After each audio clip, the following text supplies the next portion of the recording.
Hare Krishna, muy buenos días. Nama Om Vishnu Padaya Krishna Prestaya Bhutale Srimate Bhaktivedanta Swaminiti Namine Namaste Saraswate Deve Gauravani Pracharine Nirvisesa Somnyabadi Pashatya Deshatarine Shaya Sri Krishna Chaitanya Prabhu Nityananda Sri Advaita Gadavtara Kesivasadi Gaura Bhaktavrinda Hare Krishna, Krishna Krishna, Hare Hare, Hare Rama, Rama Rama, Hare Hare.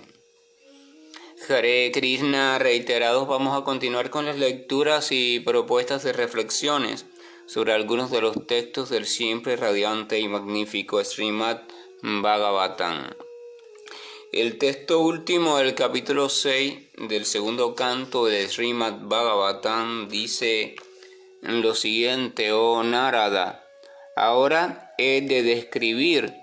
una tras otra las encarnaciones trascendentales del Señor conocidas como Lila Avatars.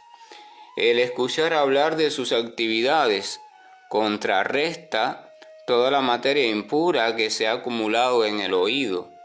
Esos pasatiempos son agradables al oído y han de ser saboreados. Por lo tanto, se encuentran en mi corazón.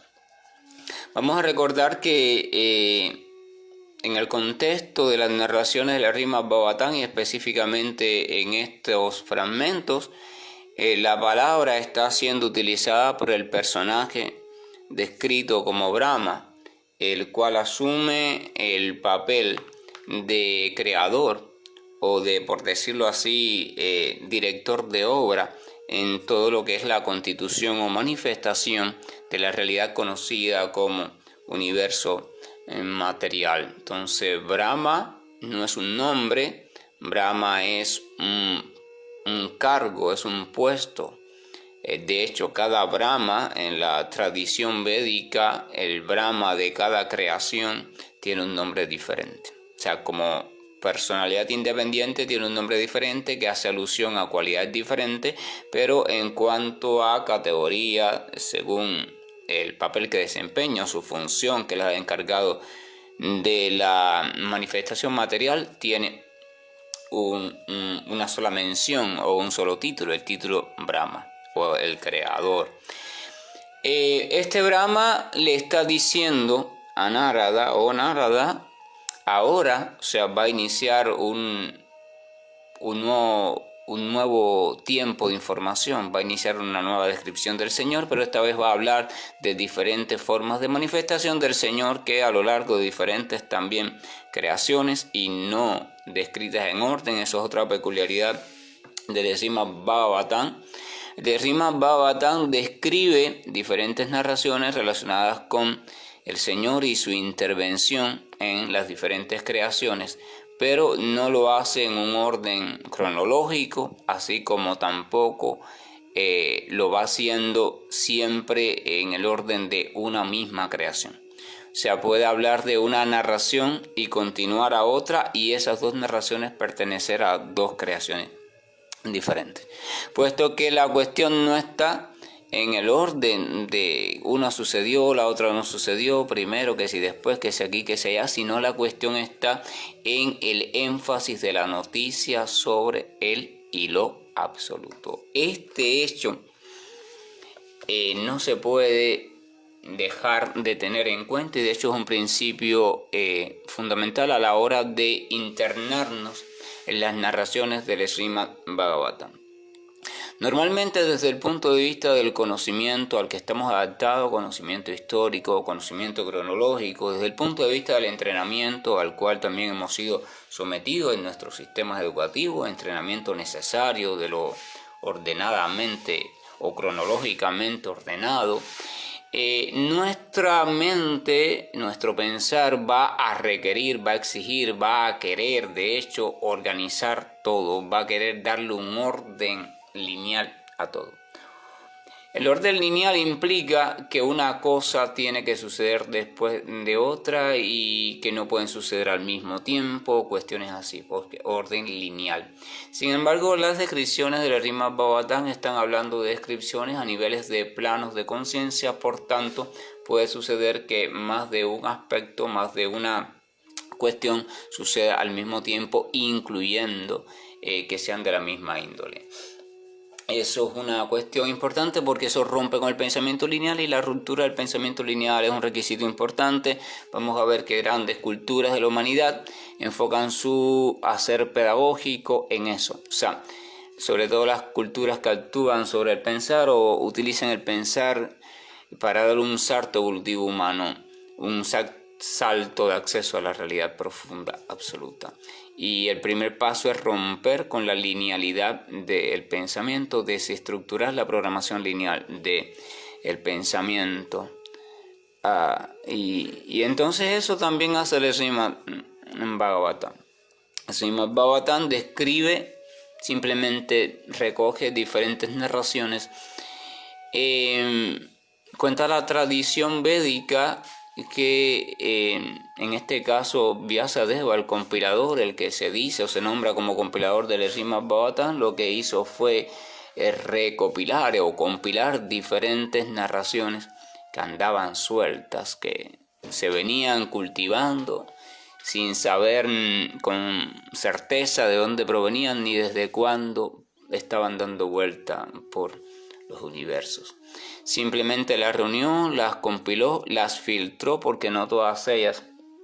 eran fidedignas. O sea, él, mediante su propia capacidad de pureza del corazón, su empoderamiento también, porque se dice que era un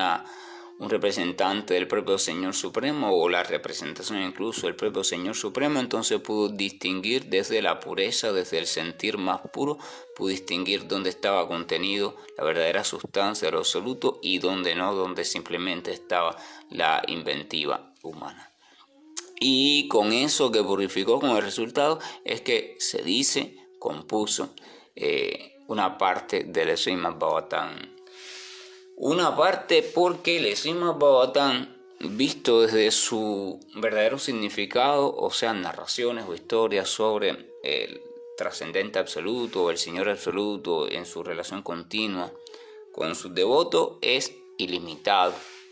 puesto que las actividades del absoluto son ilimitadas y no son todas contenibles, no es posible contenerlas en ningún sitio. Así que el Srimad Bhagavatam en su verdadera extensión es ilimitado. Y de hecho, cada creación, cada plano de conciencia tiene su propio Srimad Bhagavatam, porque en cada plano de conciencia se están desarrollando diversas y diferentes actividades, aunque todas provienen de un mismo Señor. La participación o forma de reflejo mediante la cual lo absoluto es reflejado, valga la redundancia, en cada plano de conciencia y cada tiempo dentro de ese propio plano de conciencia, siempre va a ser diferente. Entonces, por ello, si se fuera a hablar del Srimad Bhagavatam de cada plano, de cada época, etc., entonces habría que comprender que no iba a ser el mismo Srimad Bhagavatam, los mismos conjuntos de historia. Sin embargo, el propio Srimad Bhagavatam que estamos compartiendo en el canto número 11 describe y aconseja que el sabio, la persona lúcida, no se fija en eso, sino que lo que hace es tratar de encontrar, distinguir la sustancia sutil espiritual que hay en cada narración y nutrirse de ella, saborearla, dejando en un plano secundario la forma en que se describe. No se fija tanto en las cuestiones de los detalles descriptivos porque sabe que son temporales y cambiantes y van a ser cambiantes de acuerdo a cada narración, sino que se fija en la variable constante que es la maravillosa presencia, misericordia, las cuestiones siempre hermosas y gloriosas que hacen eco o que son eco de la participación del Supremo y del Supremo. el que sigue ese sendero, el sendero de afinar su sentir con respecto a ese encontrar esa sustancia y alimentarse de ella, entonces el único que podrá encontrarse realmente con el Srimad Bhagavatam y a través de él encontrarse con lo absoluto progresivamente y ser transformado en este encuentro, porque va a ocurrir un enamoramiento creciente del absoluto. Pero aquel que se centra en las cuestiones de los detalles o codificaciones mediante las cuales se fue tratando de dar forma a esas intervenciones de lo absoluto, entonces estará destinado a quedarse en lo meramente literario y su mente enloquecerá porque se va a perder fuera de esta cosa de la ausencia de linealidad en las narraciones del Srimad Bhagavatam, e incluso va a encontrar posibles apariencias de contradicciones en narraciones que se narran de una forma y después se narran de otra. El camino del espiritualista es el camino del sentir, es el camino de ir explorando mediante la sensibilidad refinada, no es el camino del pensamiento lineal. Entonces, volviendo al texto también muy hermoso y muy significativo, porque Brahma le dice a Narada que le va a comenzar a narrar, a contar sobre algunas de las intervenciones. Aquí se utiliza la traducción encarnaciones, que es la más común en español, pero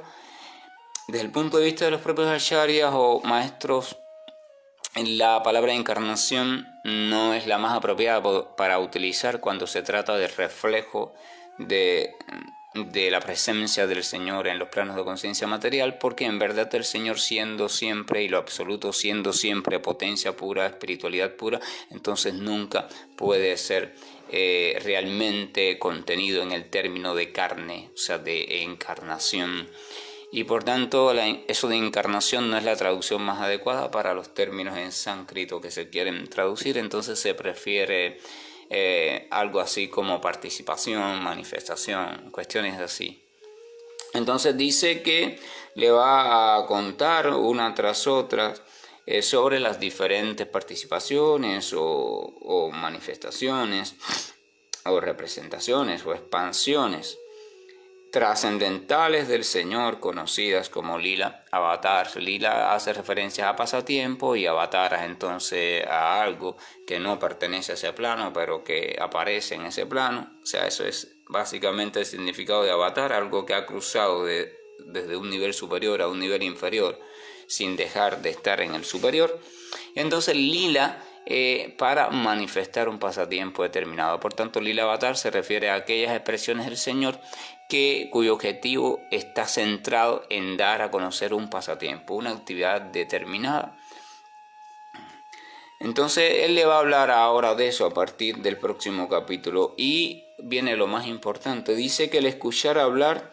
de esas actividades, o sea, de esas diferentes actividades del Señor, contrarresta,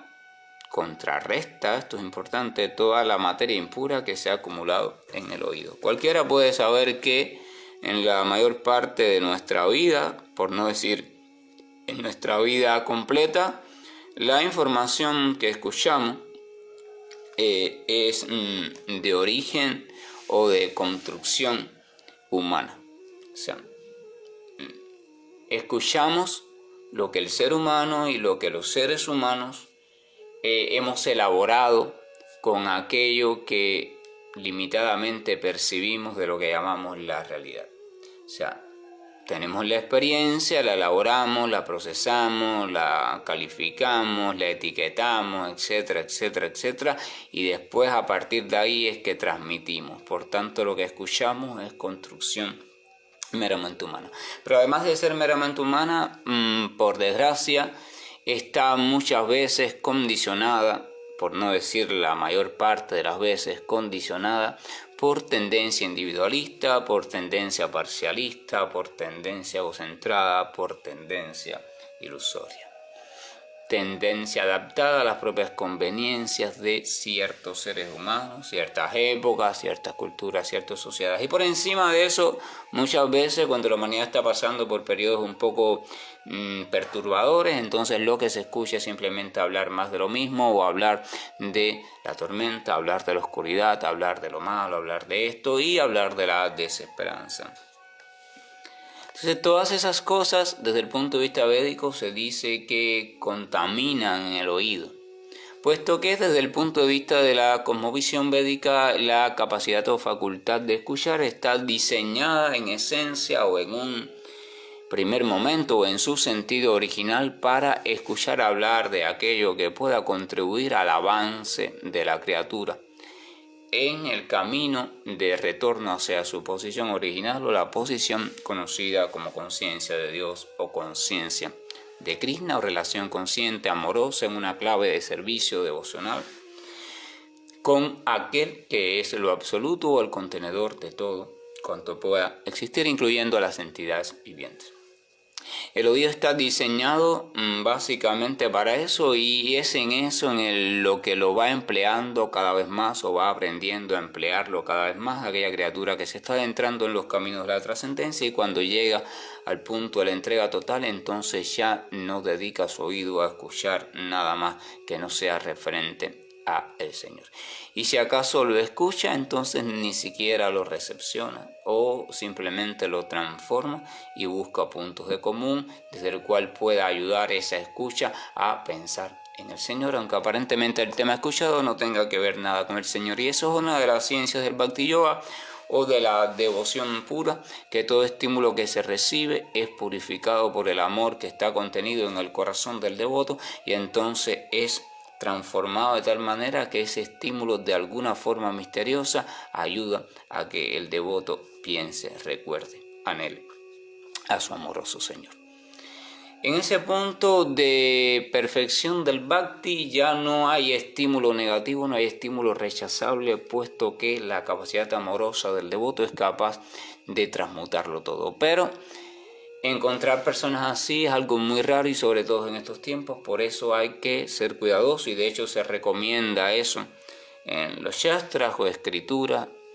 o sabiduría registrada escrituralmente. Se recomienda que uno debe ser vigilante con aquello que escuche y con aquello a lo cual le da consentimiento y eso es un consejo que hoy en día muy pocos estamos siguiendo porque creemos que tenemos la capacidad de darnos cuenta de todo lo que puede ser peligroso y por tanto puedo escucharlo todo, puedo mezclarme en todas las conversaciones, que eso no me va a hacer ningún daño, ¿verdad? Ese pensamiento infantilista no es nada favorable para aquel que pretenda avanzar en la senda de la trascendencia. Entonces dice que al escuchar, el escuchar hablar de sus actividades, contrarresta toda la materia impura que se ha acumulado en el oído. Por eso también en la literatura védica hace énfasis sobre términos como, por ejemplo, Krishna Katha. Katha hace referencia a conversaciones en sánscrito, o sea, hace alusión a intercambios conversacionales. Y por ejemplo, en el caso de Krishna, entonces Krishna Katha, intercambios conversacionales sobre los pasatiempos de Krishna, Vishnu Katha, sobre los pasatiempos del Señor en su connotación como Vishnu, cosas así, o sea, conversaciones, esas temáticas referentes al Señor y llenas de contenido profundo también en relación al Señor, o sea, de sentimiento amoroso con relación a Dios, van purificando la cantidad de basura que se ha ido almacenando en nuestros oídos y por tanto en nuestra mente y han ido opacando nuestro corazón. Y ahí viene la importancia, por eso cuando se describen los procesos de servicio devocional y se describen los 9 procesos básicos según lo planteado por los grandes maestros, el primer proceso de servicio devocional o la primera práctica está en el escuchar, o sea, el Bhakti comienza por escuchar y por tanto el proceso de aprendizaje y de purificación comienza por el escuchar. Porque el escuchar es el medio básico por el cual usted tiene referencia de la existencia de algo. Usted escucha hablar de la existencia de algo y a partir de ahí entonces puede empezar a pensar o a dirigir su pensamiento hacia esa existencia. Entonces el escuchar hablar sobre algo a lo cual usted no puede todavía acceder directamente le ayuda a de cierto modo irse encaminando hacia ese algo y si ese algo es la fuente de toda pureza y en sí mismo la pureza contenida por completa, sin posibilidad de disminución ni de contaminación, entonces usted también va a ir progresivamente purificando toda su realidad, lo que usted ha construido y constituido como su realidad,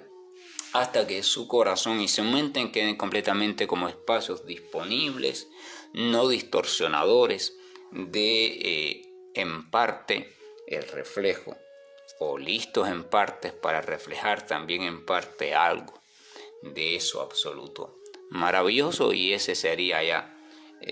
la meta como ser humano en un principio. Entonces el escuchar,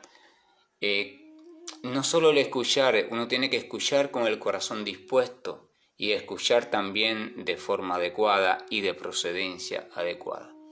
Si esas cuestiones se van completando, entonces el escuchar se convierte en un proceso muy poderoso de purificación. Y todo lo que se ha ido acumulando de forma indebida, entonces va tomando su lugar y va siendo procesado. Un proceso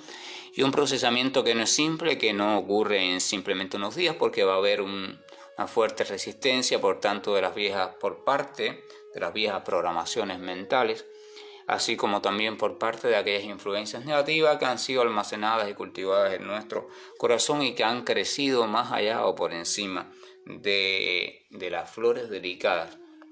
de la devoción, la fe y la entrega. Así que el trabajo es un trabajo intenso y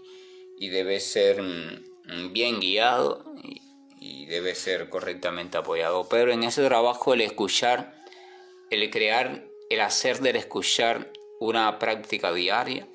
es fundamental, es requisito y de hecho es paso primero y paso constante ha de ser siempre durante todo el camino. Hasta que llega un momento en que ese escuchar genera un cierto placer y entonces ya no se escucha simplemente por querer purificarse o por obediencia, sino que se escucha ya por placer. O sea, da placer el escuchar y desea el devoto, desea la persona practicante escuchar siempre, escuchar y cada vez más escuchar. Escuchar le va a permitir después recordar y ese recordar le va a permitir hacerse eco de lo escuchado y ese hacerse eco le va a permitir, etcétera, etcétera. Y ahí viene la cadena del servicio devocional. Entonces continuaba el texto diciendo que esos pasatiempos son agradables al oído, o sea, todo lo que tiene que ver con el Señor, si es narrado adecuadamente, de procedencia adecuada y recepcionado con el corazón dispuesto adecuadamente, es agradable, puesto que el Señor no solo es la fuente de todo lo agradable, no solo es la fuente de toda la belleza, sino que Él en sí mismo es la belleza plena y el agrado pleno. Por eso uno de los nombres de Dios en sánscrito es Rama, y esa Rama significa aquel reservorio o aquel contenedor de plena satisfacción, aquello que da satisfacción a todas las necesidades de agrado. O sea, todo lo agradable está contenido en el Señor, todo lo realmente agradable. Ese es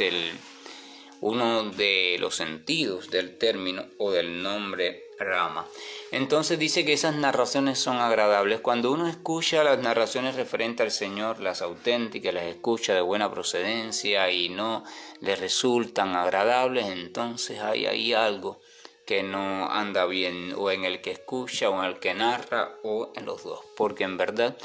las cuestiones del Señor,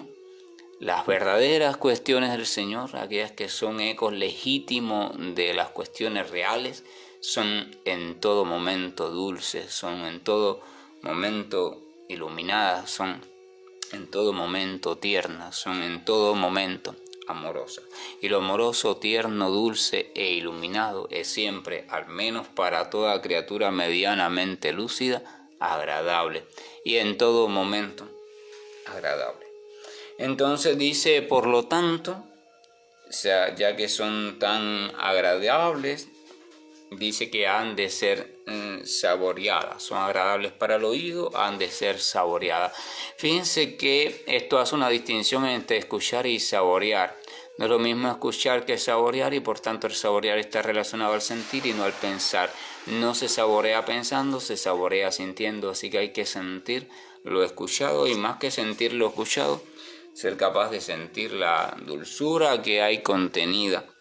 en lo escuchado. No una dulzura inventada, que es la primera dulzura que vamos a sentir siempre, la puesta por nosotros mismos, sino la dulzura real, la dulzura autónoma,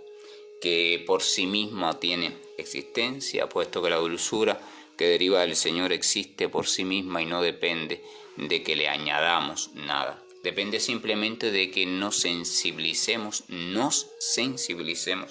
nosotros a su sutileza y finura. Tenemos que reeducar nuestra sensibilidad para ser capaz de captar la dulzura incontenible, indescriptible que está referida o que refiere al Señor Supremo. Entonces termina diciendo, por tanto se encuentran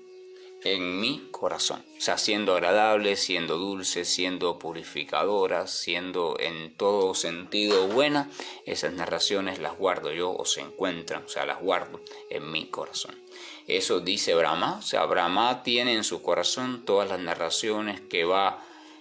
comprendiendo sobre el Señor, y hacia ellas va una y otra vez, y en ellas revolotea una y otra vez, y así ese es el objeto de su meditación. Y debido a ello se puede decir que está en una relación continua con el Señor a través de la continua relación con las narraciones del propio Señor, desde un espíritu de humildad, de entrega, amor creciente, no desde un espíritu de envidia ni de una actitud de querer ser el Señor, ni nada por el estilo. Que la gracia y el amor y el ejemplo y estas cuestiones que Brahma va describiendo nos sirvan para comprender lo importante y lo realmente útil que puede ser de frente al avance espiritual la cuestión de crear el hábito de escuchar con un corazón sincero, humilde, simple, abierto, entregado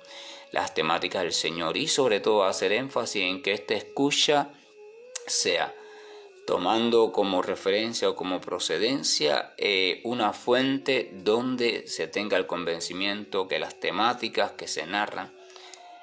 son auténticas y están también narradas desde un mismo sentimiento amoroso hacia Dios. Hare Krishna, buen día, y estoy finalizando la grabación. Krishna Krishna Krishna Shri Krishna Govind Hare Murari Janat Narayan Vasudeva Shri Krishna Govind Hare Murari Janat Narayan Vasudeva Shri Krishna Govind